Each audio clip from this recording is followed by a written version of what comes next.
Assalamualaikum warahmatullahi wabarakatuh. Perkenalkan, nama saya Fauziati SPD, berasal dari instansi pemerintah Kabupaten Damastraya, Laksar CPNS 2021, nomor absen A6315.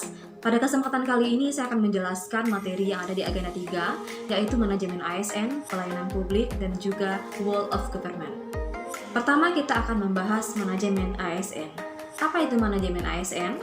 Manajemen ASN merupakan pengelolaan terhadap PNS agar menghasilkan PNS yang profesional, memiliki nilai dasar, etika publik, dan bebas dari intervensi politik.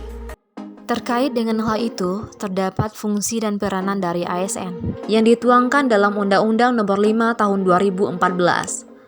Fungsi dari seorang ASN dalam Pasal 10 Undang-Undang Nomor 5 Tahun 2014 yaitu pelaksana kebijakan publik, pelayanan publik, perekat dan pemersatu bangsa.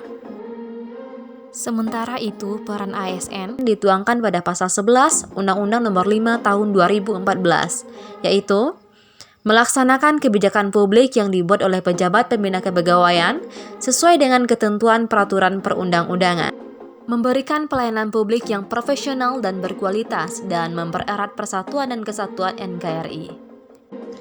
Terkait dengan hal itu, terdapat 3 kompetensi yang harus dikuasai oleh seorang ASN. Yang pertama, kompetensi teknis. Kompetensi teknis merupakan kemampuan ASN dalam mengemban tugas sesuai dengan tupoksinya. Kedua, kompetensi manajerial. Kompetensi manajerial merupakan kemampuan ASN dalam memimpin. Yang ketiga, adanya kompetensi sosiokultural. Kompetensi sosiokultural merupakan kemampuan ASN untuk berbaur dengan masyarakat dan juga dengan rekan kerjanya. Nah, sekarang kita akan membahas materi pelayanan publik. Pelayanan publik memiliki 9 prinsip. Yang pertama, partisipasif. Yang kedua, transparansi. Yang ketiga, responsif. Yang keempat, tidak diskriminatif.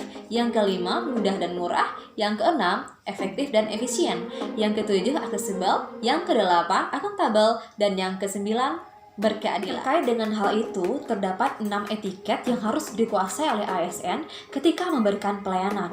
Yang pertama, ekspresi wajah. Yang kedua, perilaku dan sikap. Yang ketiga, cara berbicara. Yang keempat, cara berpakaian. Yang kelima, cara mendengarkan. Yang keenam, cara bertanya.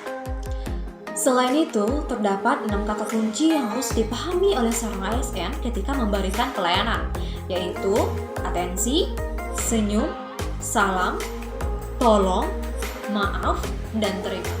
Nah, sekarang kita akan masuk pada materi ketiga, yaitu World of Government. World of Government atau WOG merupakan sebuah pendekatan penyelenggaraan pemerintah yang menyatukan upaya-upaya kolaborasi pemerintahan dari keseluruhan sektor dalam ruang lingkup koordinasi lebih luas, guna mencapai tujuan-tujuan pembangunan kebijakan, manajemen program yang baik.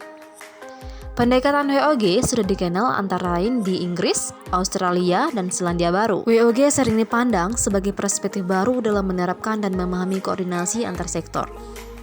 World of Government atau WOG ini memiliki manfaat, yaitu dapat meningkatkan efisiensi, meningkatkan sharing informasi, meningkatkan lingkungan kerja, daya saing, akuntabilitas, dan koherensi kebijakan.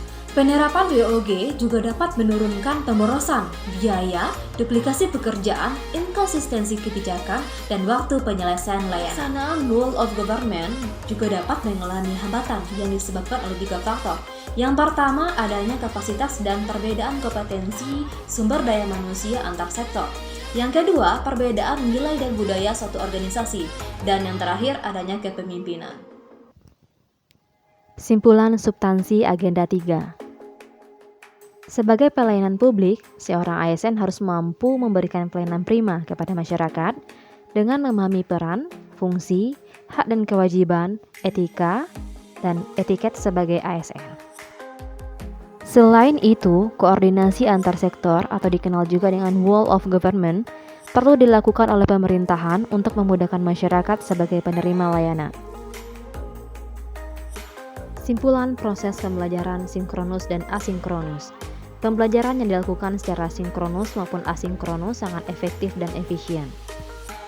Pengadaan kuis dan tugas yang diberikan oleh tutor dapat membangkitkan motivasi peserta Laksar CPNS untuk memahami substansi materi dan aktif dalam kegiatan pelatihan. Sekian penjelasan dari saya mengenai materi agenda 3 dan terima kasih.